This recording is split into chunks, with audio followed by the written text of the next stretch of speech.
And there we go, we are back. Welcome to part 2 of section 1 Part of two. the Turbo Newscast for...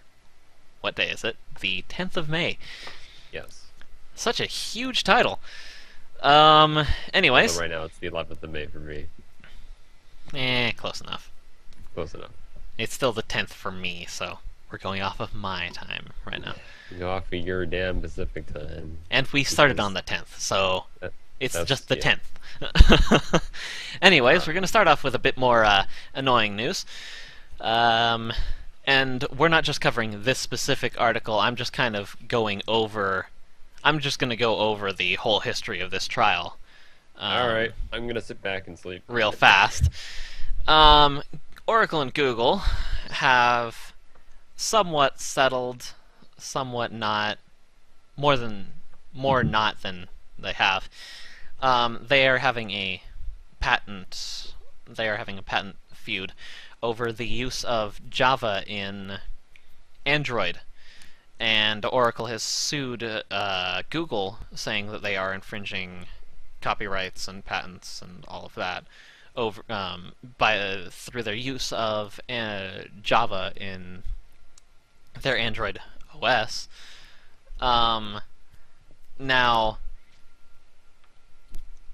right now, technically, Oracle has had a they have had a partial verdict favoring Oracle. Unfortunately, what most of these stories are leaving out in their reporting of this, the jury has returned a verdict in this case, but they have deadlocked on the key trial, or the key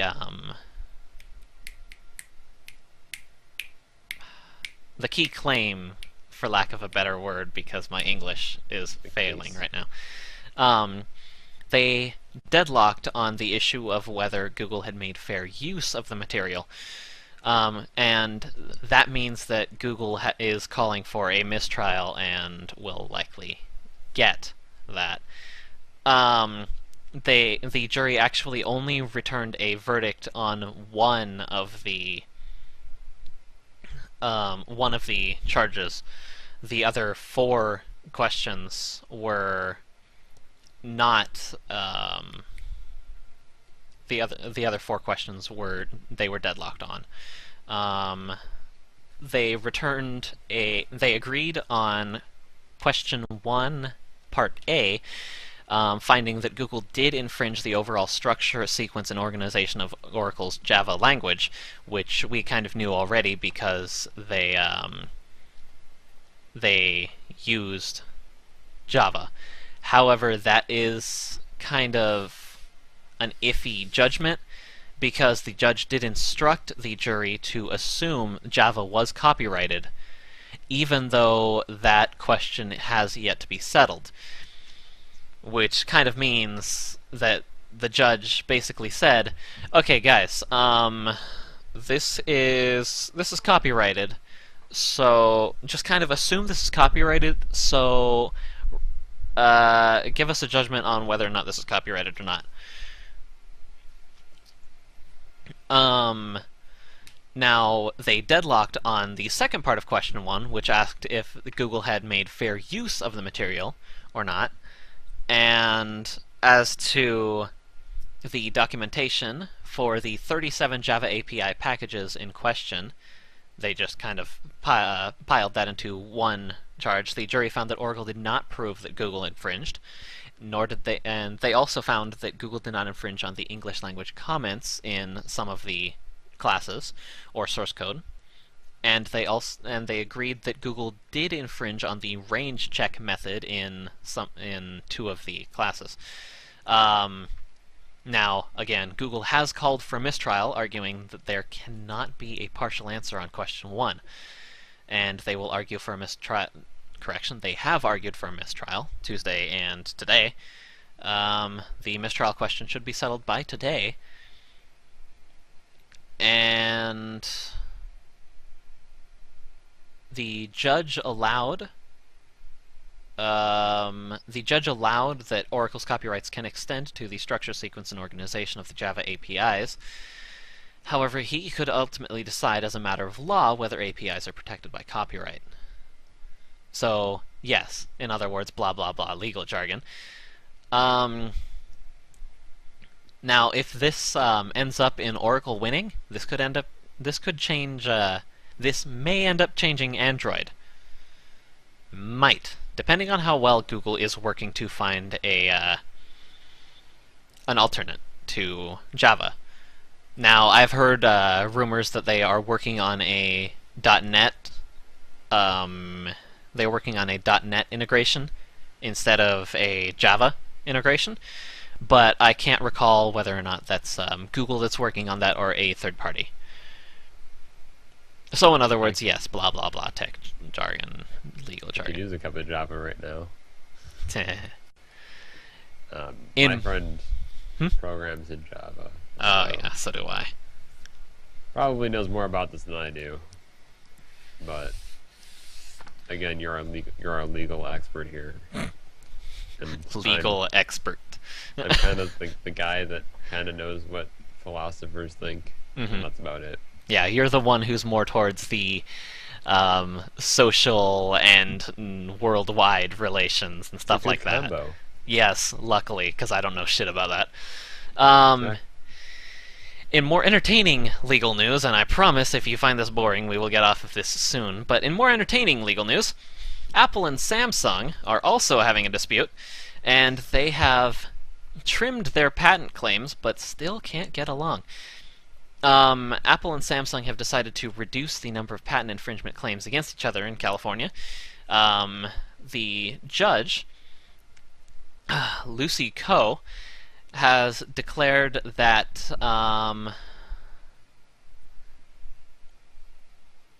sorry, I bookmarked the wrong page. Let me load this up. The judge declared that Apple's original what was it?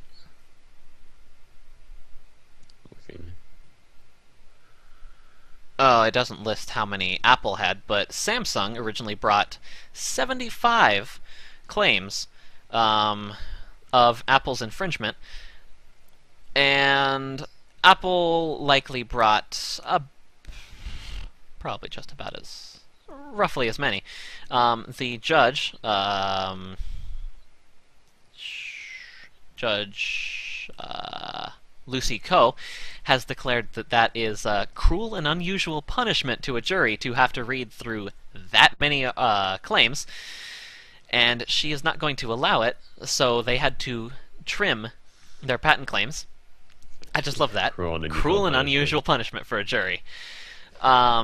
Apparently. So Samsung has dropped 60 of their 75 claims. They are now only proceeding on 15 of their claims. And Apple has why am I getting different numbers in the same story? I blame the internet. Yes, Apple has also dropped about half of their patent infringement claims. Now, when you're willing to drop your patent infringement claims, that's generally not giving a good image to how you think of your image, because that's kind of showing, okay, fine, we don't really care that much about these. You can have these. Now, of course, some of these were just, honestly, they're kind of stupid.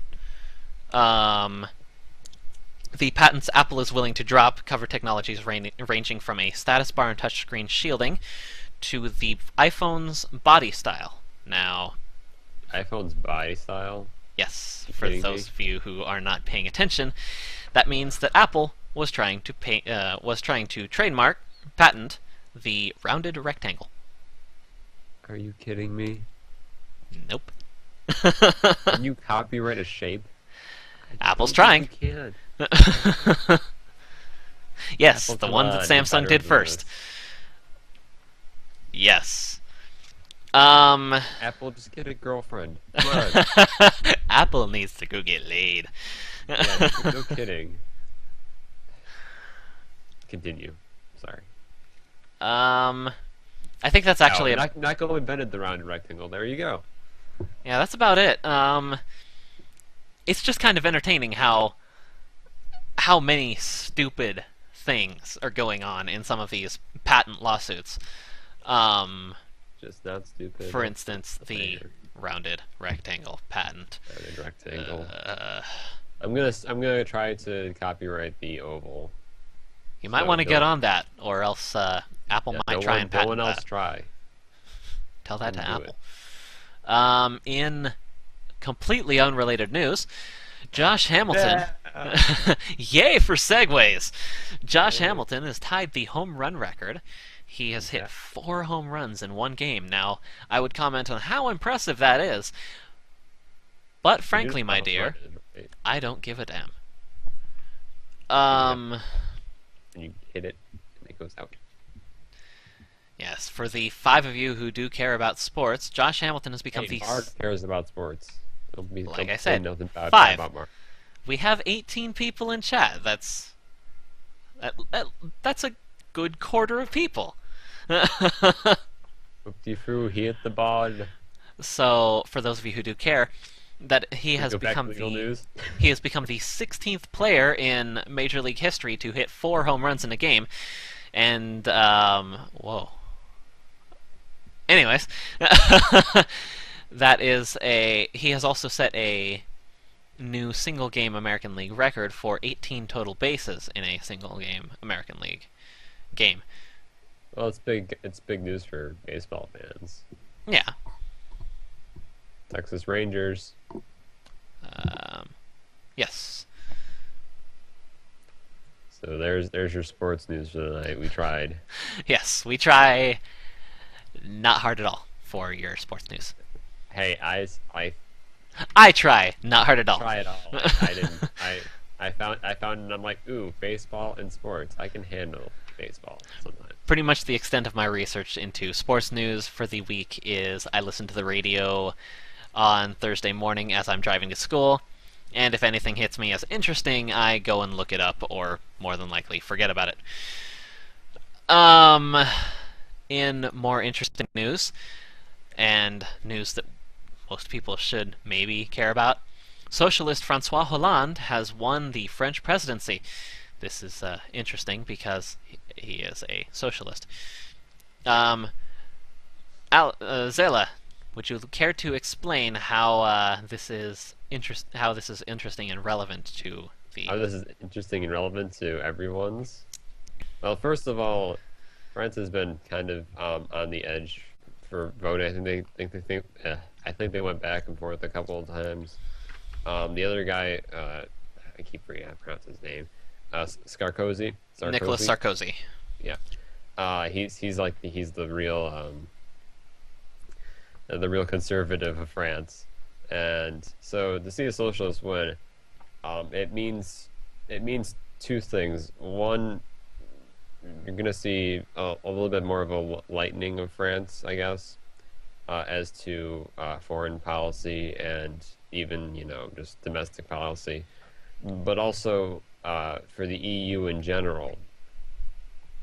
This means that France may play a bigger role in the EU, more so than it has originally for the European Union. The European Union is kind of in a crisis right now with Greece and Spain and Italy. They're not doing too hot as far as their economies go, and they're all kind of suffering.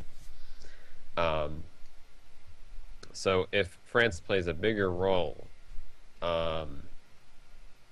what happens is that there's going to be more of a balance between France and Germany, because Germany is the other big player in the EU. They're the biggest players, even though obviously everyone has a say in everything, but they have the most I guess pull. And had Sarkozy won, I pronounce his name wrong every single time. Sarkozy. Sarkozy.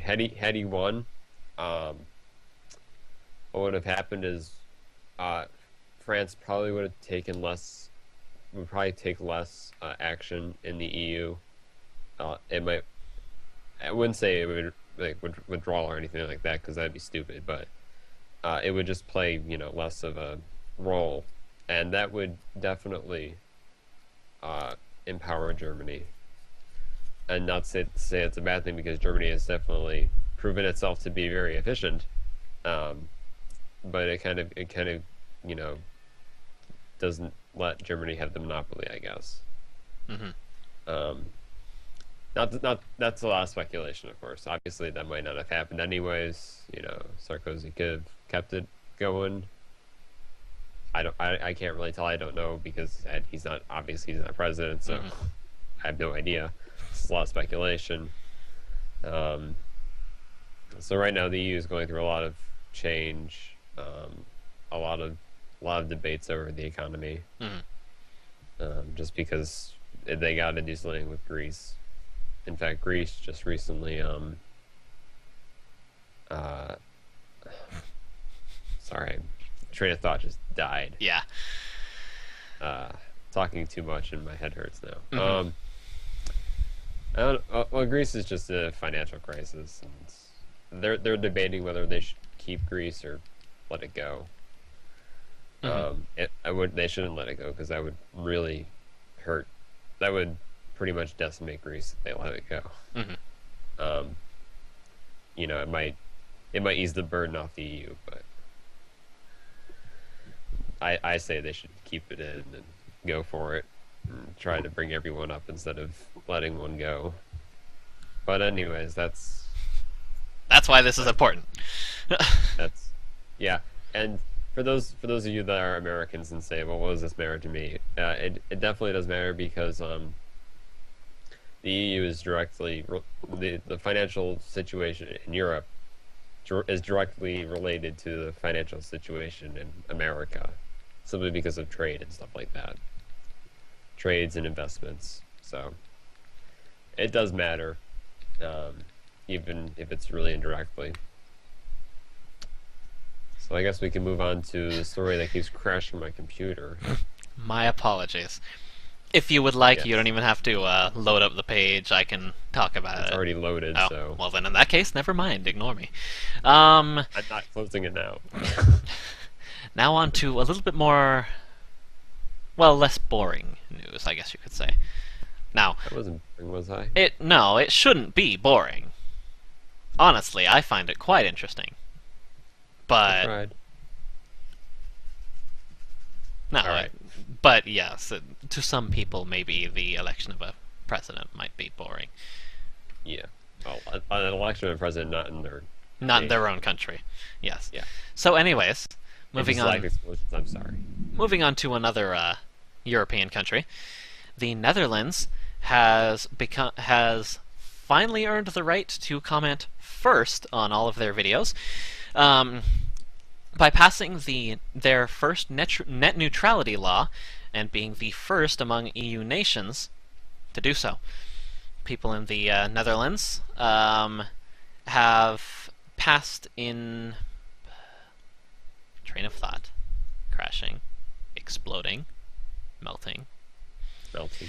Um, People in the Netherlands have reason to celebrate today following the expected passing into law of the new net neutrality regulation, um, which finally makes everything more official, even though they've already essentially, they essentially knew, they agreed upon it in June of last year. Um, and under this new law, mobile internet providers like KPN will not be able to charge for access to particular services, for instance, Skype, or throttle traffic through them, both techniques that the company was intent on using to manage its mobile traffic. I'm derping all over the place. Sorry, Odin. Um,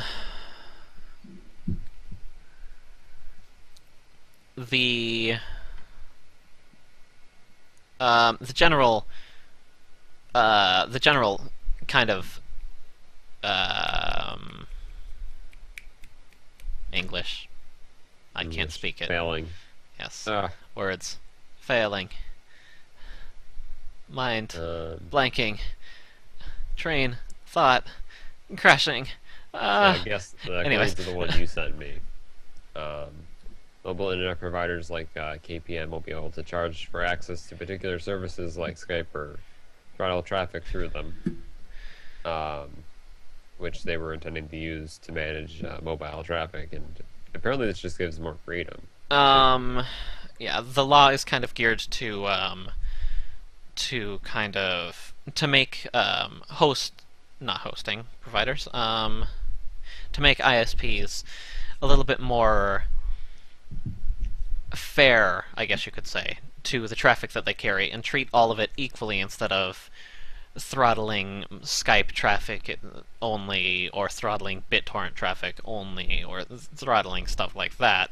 They have they are they more have to throttle everything equally or throttle nothing at all.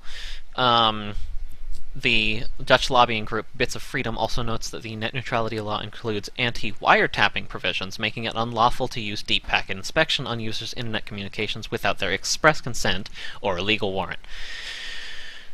That I can get behind. Yes. And yes, essentially, Tim, yes, the goal is to make ISPs act less dickish. We need that in America. We probably won't get that for a while. We are more along the lines of CISPA and SOPA and so how does this affect kind the of shit, EU? Well, start with. Well, really, the only thing I can think of, to be honest, is that if countries like Netherlands do this, then it does promote. Their actions do promote this kind of, direction for all the countries within the EU. Certainly the more northern ones. Not sure. I don't think Greece would even consider this right now with their financial crisis, but so other ones, France and Denmark and stuff, they can all, so there's your politics in it. Right. I'm gonna go back to the corner now.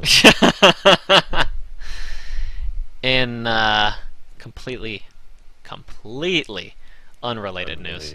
I didn't know there's no good segue. There is no good segue into this next story. No matter where you put this, it is still completely unrelated. But it is still an interesting story. Time to fly some planes, kids. Just one thing to say. They are flyer than a motherfucker. Exactly. Compton kids have learned to fly after school. And honestly, I wish I had this kind of after-school shit. I know, right? Fly a plane. Yeah. On a sunny afternoon at Compton Airport, 9-year-old Jose Pineda has run across, well, I'm totally reading the story wrong, but, It's fine. elementary school students, my apologies, I had not read at all this story before putting it up on here. Elementary school students, at least I believe it's only elementary school students in Compton, have started taking after school class, have started getting into after school classes, and one of these classes is learning how to fly, which They're also learning aerodynamics, math, and science that allows you to fly better, I assume, or fly at all, because I don't know how to fly. So, it's just a cool story. yeah, this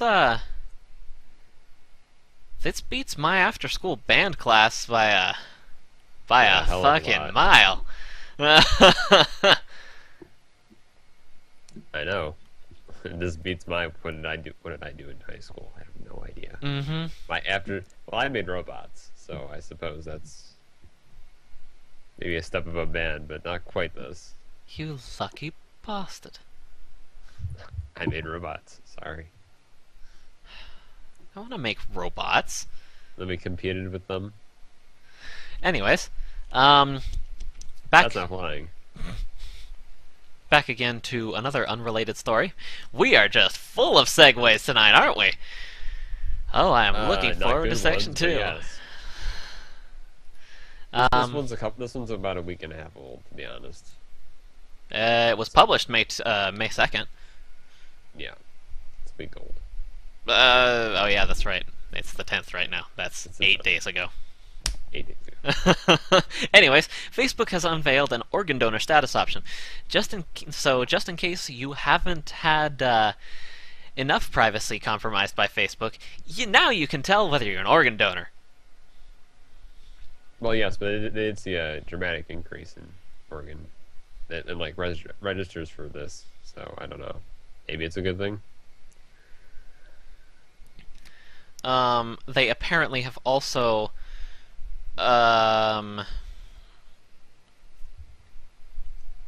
what is it? They also intend to implement a way to kind of register for organ donor status through Facebook, so you can change your status to say, "Hey, look, I'm an organ donor now," and I automatically donate register. organs. Also, yes, what a flattering picture of Mark. Well, I suppose there could be worse pictures. Yeah, could be better though. Oh well. We're gonna go straight from Y to aw. Oh. And all of you whose childhoods have not been savaged by the internet, us. look away.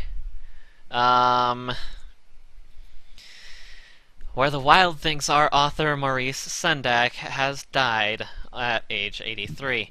Those of you who did not know this, I apologize for me breaking the news to you. Maurice Sendak died Tuesday, reportedly of complications from a stroke. Now, he was 83, so at least he made it pretty well. He made it pretty long.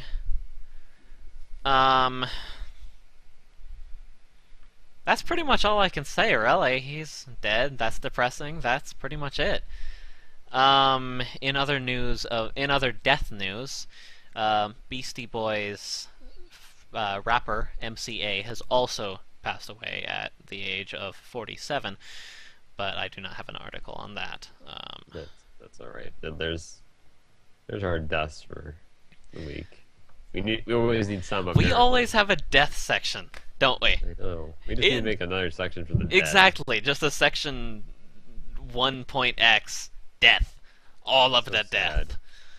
Go watch the movie. Go read the book. Odin shed a single tear.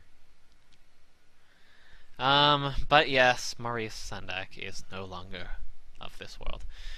So let's go to We're gonna go into this story. I didn't know how to feel about this one when I originally saw it, but it's kind of awesome, in my opinion. I didn't actually read the story, I just looked at the pretty pictures. And pretty they are. Beautiful white girl fronts Japanese rock band, is actually a Swedish boy. Yes. I think 16. To all of you males out there who are whose boners are very, very confused, I am with you. What you were looking at in these pictures, this is a Swedish male. Yes, of course Neko knows about this already. Well, Neko would. Yes, Neko knows all the stuffs. Yeah, Actually, Neko did not send this in. I'm surprised Neko didn't send this one in. I found this. Really? Yeah. Don't ask how. I'm not even gonna ask where the hell you're looking on the internet to to find this, but okay. Shut up. You don't know me. I didn't say anything. So, he is the lead guitarist and songwriter for the band Serenity. Serenity. I can't pronounce things, Cliff. When will you learn? Now, This is just, I mean, yeah, this is kind of um, a debatable topic, apparently. no, Uh, not really. I'm just confused. you're confused. Would you like me to unconfuse you? I Just, don't know how I could, but I could try. I agree with Chris. He's cuter than I am. Wow. He makes a cuter girl than Chris does. I hope you're showing off all them pictures. Yes, I have. I Fun. might have better hair in Echo, but that's hot. And plus, they can. Some people are just really It good can play the at. guitar better than I can. I have a guitar, but I suck. But Maybe you and him can get together and write some songs. I can't. I'm not a good songwriter either.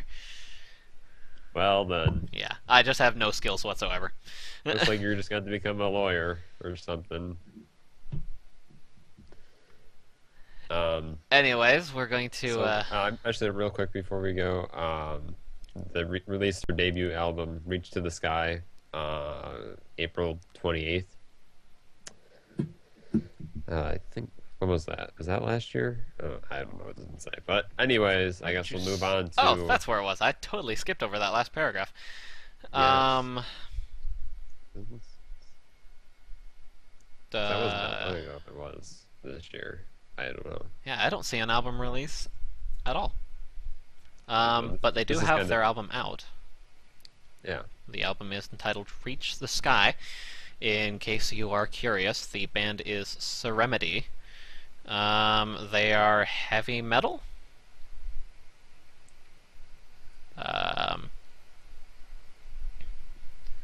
Heavy I believe it. metal-esque. Yes. I can't really give all that many details on this because, again, I totally not prepared at all. But yes, Swedish kid. Well, Swedish teenager dressing up as. Yeah. I my like this. I like my this kind dick of is so story. confused right Fun. now. It's fun. Anyways, All right, now we can move to we'll the move to apocalypse. very optimistic news. Yes. Yes. The earliest Mayan calendar has finally been found, and according to researchers, it stretches for octillions of years into the future. Now, as some of you who looked onto the Wikipedia page for the Mayan calendar had already known, the end of the world was in no way slated for the 21st of December, 2010. Even though promoting disaster theorists, whatever, English, apparently not my first language. Second language. The end of the world has been found that it is no longer slated for the 21st of December 2012. It is no longer even slated for this millennia. The Mayan calendar, according to David Stewart of the University of Texas, who worked to decipher the glyphs, the Mayan calendar is going to keep going for billions, trillions, octillions of years into the future. Numbers we can't even wrap our heads around. Now, this is all very disappointing for those of us who were planning our end of the world parties on December 21st. I had bought my own bunker. I know, I was bought at least totally 5 gonna have a years of kegger. food. Because who cares if I'm underaged? It's the end of the world, and I feel fine. I know. I'm so disappointed. I can't throw my amazing party I was gonna have. And Cher was gonna be there. Yeah. So, yes, the end of the world, for those of you who are planning, no longer slated for the 21st of December, so call off your end of the world party plans. You will likely not be alive for the end of the world. Likely. Probably not. Might be, depending on how quickly science advances now. But might be. I kind of, sort of, not really wanted the world to